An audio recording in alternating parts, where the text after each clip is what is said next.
It is late, and Ji-Hoon Kim is looking at a bioreactor readout he has waited 18 months to see. 50 liters.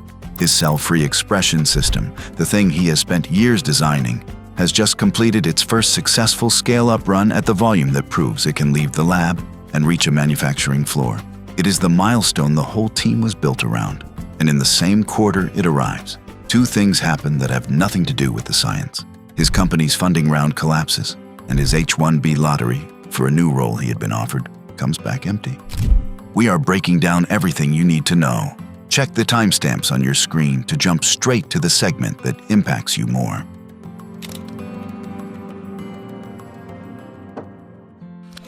He is 41, a long way from Seoul, and for the first time in his career, the trajectory of his science and the stability of his life in the United States are moving in opposite directions. Ji-Hoon is a composite, built from the kinds of cases we see, not a single real individual, but his situation is one we meet constantly. Here is what he does not know yet, and the reason this episode exists. There is a way to keep the work alive and turn it into a green card, and it runs through two visas most researchers in his position have never had explained to them properly. Hold that thought. You are watching STEM Meets Immigration from the law offices of Chris M. Ingram. A quick note before we go further. This is general educational information, not legal advice for your specific situation. Stay with it, and by the end, you will understand a two-step strategy that keeps a scientist in the country and moves them toward permanent residence, even when the lottery and the funding both go wrong at once. The world Ji-Hoon works in.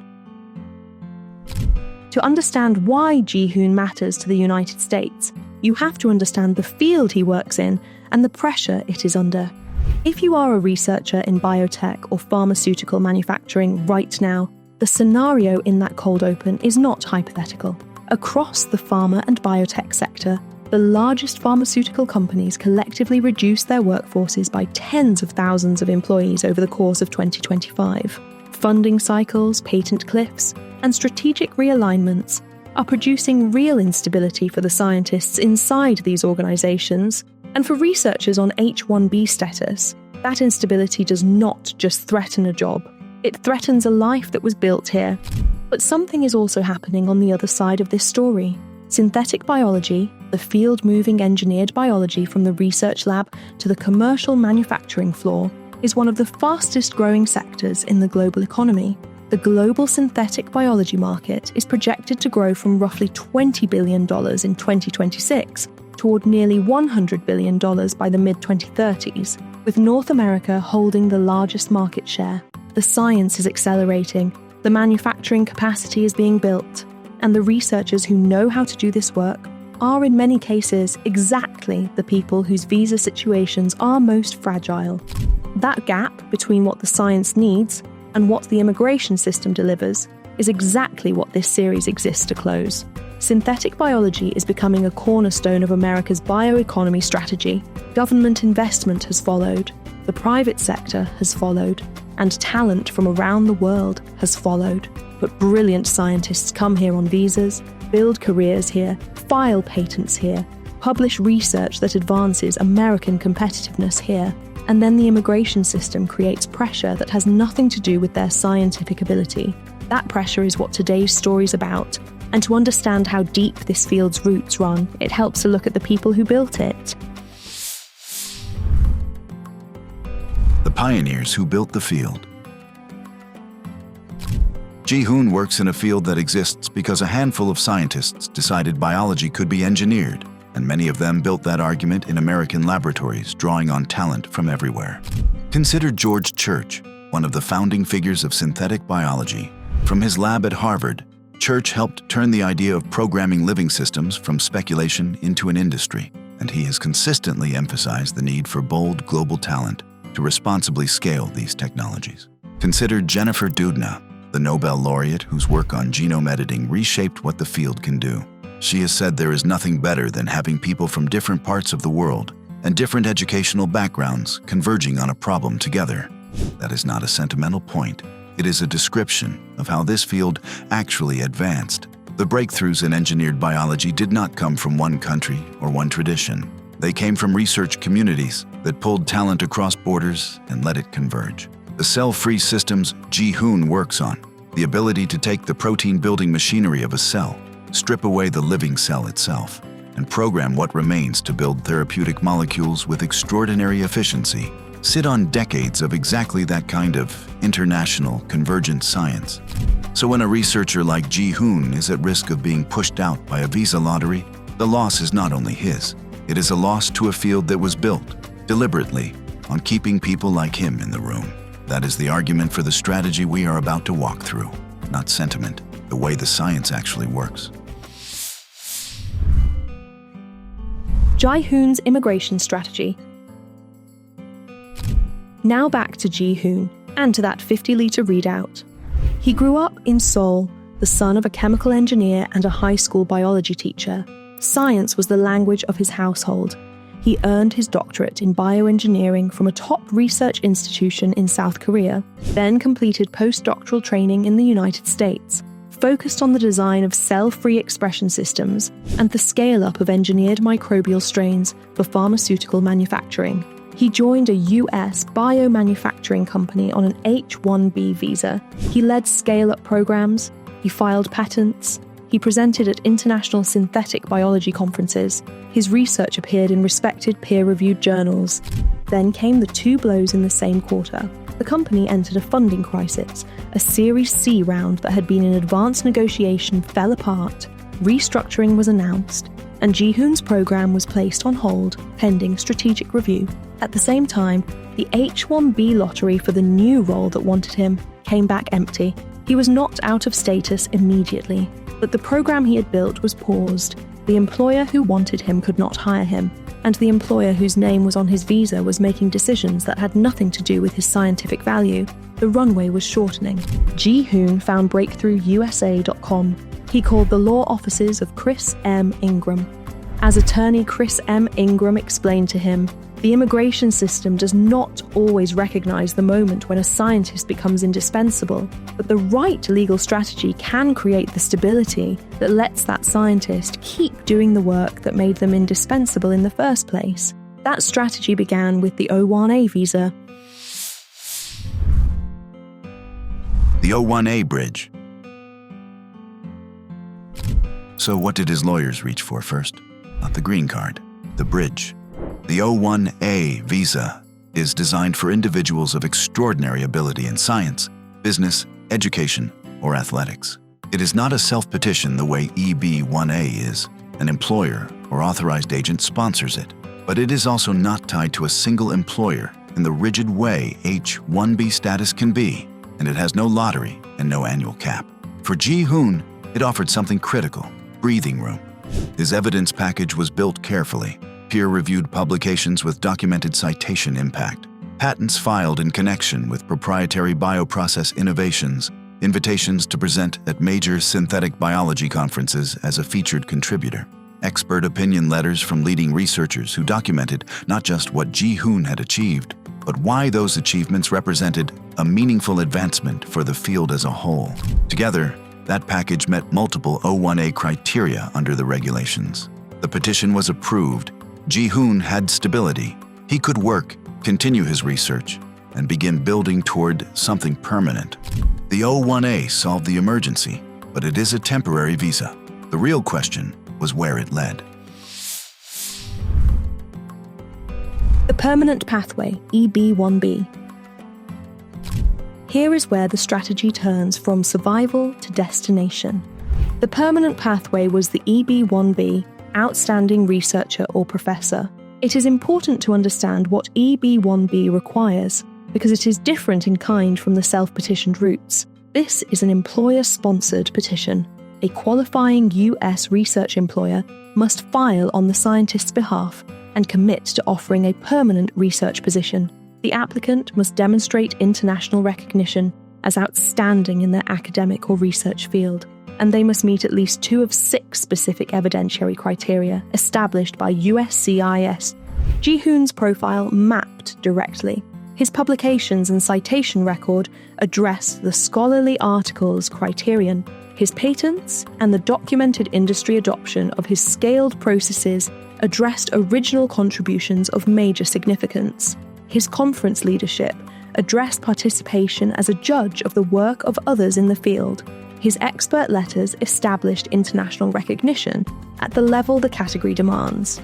Attorney Chris M. Ingram guided the assembly of that record with the precision strong EB-1B cases require. Every letter was specific to the category criteria.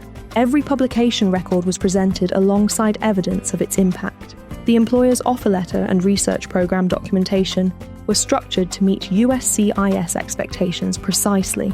Both the O-1A and the EB-1B petitions were approved. Ji-hoon Kim is now a permanent resident. He is still in the United States. He is still advancing the science. I had a fantastic experience working with the law offices of Chris Ingram on my EB-1A petition. From start to finish, the team showed exceptional professionalism, clarity, and care. My caseworker, Yenny Ronchina, and case supervisor, Miguel Farias, were both incredibly thorough and knowledgeable. They took the time to understand the nuances of my case, guided me through the evidence preparation process, and answered every question I had with patience and confidence. I wholeheartedly recommend Chris Ingram's team to anyone navigating the complex U.S. immigration process. Their experience, integrity, and personal touch truly make a difference. The questions you are really asking. If you are a researcher wondering whether Ji-hoon's story has anything to do with yours, here are the questions our team hears most often. You do not have a Nobel Prize, so does the O-1A apply to someone like you? You have likely underestimated yourself, and that is something our team sees constantly. The O-1A standard is extraordinary ability, but USCIS defines that through documented evidence across multiple criteria, not through a single career-defining prize. Publications, citations, patents, conference invitations, peer review service, letters from recognized experts. The question is not whether your name is on a plaque. It is whether your contributions have been recognized by others in your field. For many researchers, the honest answer is yes, and they do not know it yet. Your employer is not offering to sponsor your green card, so is EB-1B out of reach? EB-1B does require employer sponsorship, so if your current employer will not sponsor, you have two options worth exploring. First, are there other qualifying research employers who might want your work and be willing to sponsor?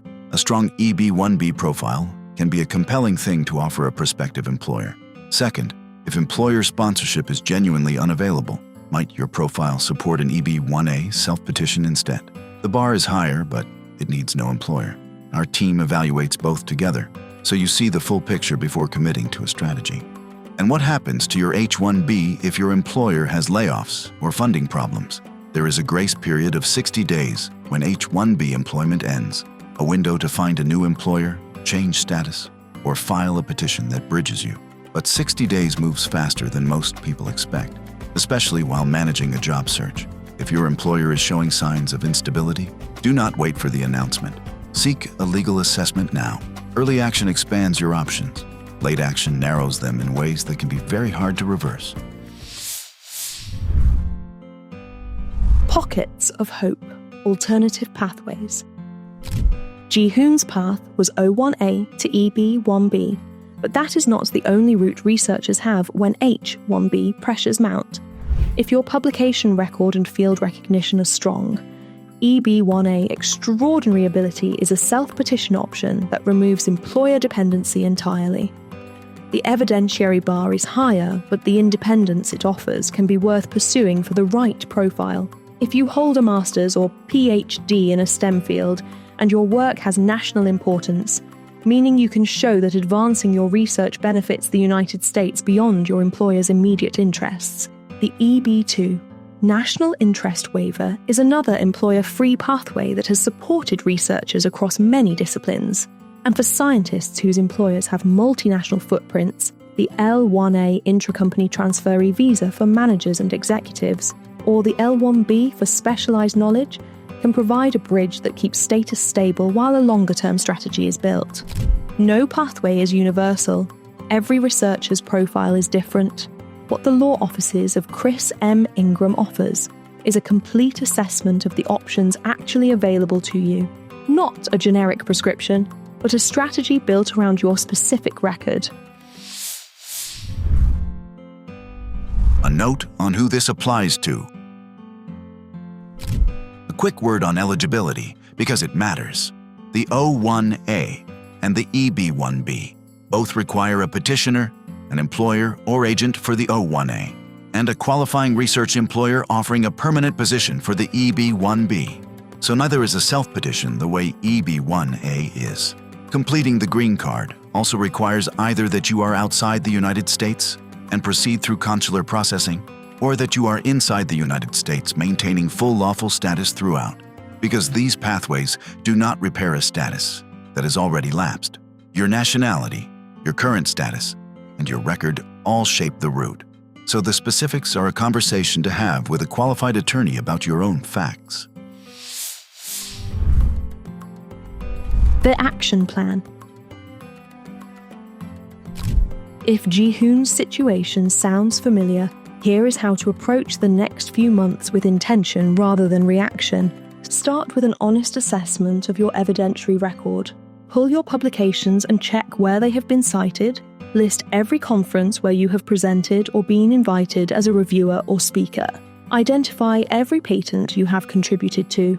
Document every time a recognized expert in your field has formally acknowledged your contributions. That inventory is the foundation of any O-1A or EB-1B strategy, and most researchers discover it is stronger than they assumed.